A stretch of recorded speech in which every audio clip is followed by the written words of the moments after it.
Dhe një nga arsyet që demokratët sot vuajnë është pikërisht u largua zoti Sheu nga lidhja. Sepse ne si demokrat, edhe unë e përfshirë absolutisht, se sot që flas jam ende deputete e Partisë Demokratike, çuditërisht nuk duam asnjëherë të dëgjojmë as demokratët, as qytetarët edhe as kënd. Gjithmonë kemi mendjen tonë, e dim ne, i dim të gjitha ne, është ashtu siç themi ne dhe nuk ka asnjëherë një mendësi që të pranohet qoftë edhe si e ndryshme. Fakta pa argument që rëndësi ka.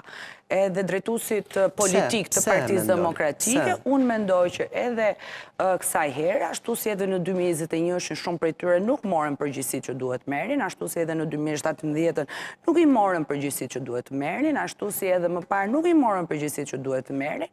Gjithçka është lënë si një e vërtet e madhe që asnjëherë nuk thuhet, thjesht zbukurohet, gjenden disa kokaturku edhe situata dhe historia përsëritet, se në fund ditës të gjithë e dim që si mund të presësh rezultate të ndryshme kur të bën të njëjtat veprime. Pothuajse Gjirokastra ishte shumë e pritshme që do dilte kështu, për mendimin tim Gjirokastra nuk ishte një listë dhe aq të mirë me në krye zotin Tritan Sheu që nuk mund t'i ofronte për herë të 200 Gjirokastrës asgjë të re. Domethënë, unë mbaj mend disa demokratë që në takimet me të shprehishin me të drejtë që unë kam qenë 20 vjeç kur të kam takuar për herë të parë, sot kam djalin 18 vjeç dhe po takoj po prap ty. Domethënë, në një farë mënyrë nuk ka asnjë gjë të keqe. Nuk ka një gjak të ri thua? Po jo vetëm gjak i ri, është dhe çështje mendësie, se nëse nuk ka pak ndryshim edhe në ata që drejtojnë, jo në moshë, po në mendësi. Në vizion. Në vizion, atëherë patjetër që do të jetë e njëjta çorb. Domethënë, ne të rinjt pretendojmë që në një farë mënyre të punojmë për të bërë eksperjenca, për të fituar eksperiencë në mënyrë që të kemi më shumë mundësi që në sfidat e radhës ti të jesh më i përgatitur. Për drejtë dhe prandaj thash, je më i qetë tani për të folur. Jo, sa më qetë unë jam ngarkuar, unë jam gjithë tension, se më vjen shumë i natë për rezultatin që ne kemi marrë. Më dhëm shumë rezultati që kemi marrë. Por nuk ke folur kaq drejt për drejt. Të shkruajnë, kanë shkruar. Bazë zgjedhjeve Flor, ti 2021 ishte pak e vështirë, megjithëse unë nuk është se jam rezervuar dhe në 2021. Po, mirë, ke folur, po. Në ato fillime, pastaj ne filluam ato dramat e tjera brenda partisë dhe gjërat rrodhën ndryshe. Pra, s'patëm kohë as të merreshim ato çfarë ndodhi në 2021.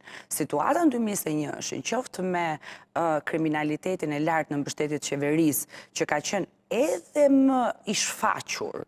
Pra, unë besoj që dhe në këto zgjedhje ka qenë prezent, po ka qenë më i mençur, ka qenë më në ndeshëm. Pra, punën e tyre kanë bërë ata, por nuk janë dukur aq shumë sa që dukën 2021. Domethënë, rasti i Elbasanit ka qenë flagrant kur element të njohur shoqëronin hapjen e mitingut të Partisë Socialiste dhe këto u paraqitën në media, si më thënë, nuk është se po i shpikun nga mendja ime. Kështu që në këtë sens, unë kam thënë, dy zgjedhjet e Elbasanit kanë qenë rresht të dyja 2013 dhe deri tani, ne e dinim cilat janë rrethanat. Domethënë, nuk mund të bëjmë sikur e zbuluam sot. Edhe për këtë minimalisht mund të jemi dhe pak më me cip dhe me fytyrë përpara demokratëve, dhe të themi orë dëgjoj, me vërtet është diktaturë, me vërtet bëhet presion. Po, tani të justifikosh edhe presionin e votës së diasporës, po çfarë presioni do të heqin nga puna në Greqi? Njerëzit që punojnë në Greqi do t'i marrin shtëpiat në Shqipëri, minimalisht, që këto nëse janë të vërteta janë shumë të rënda, po duhen bërë ca raste publike, ose të jetohen dhe të dalin që ka ndodhur. Këto presionet e diasporës. Pra ti thua që abuzohet edhe me këto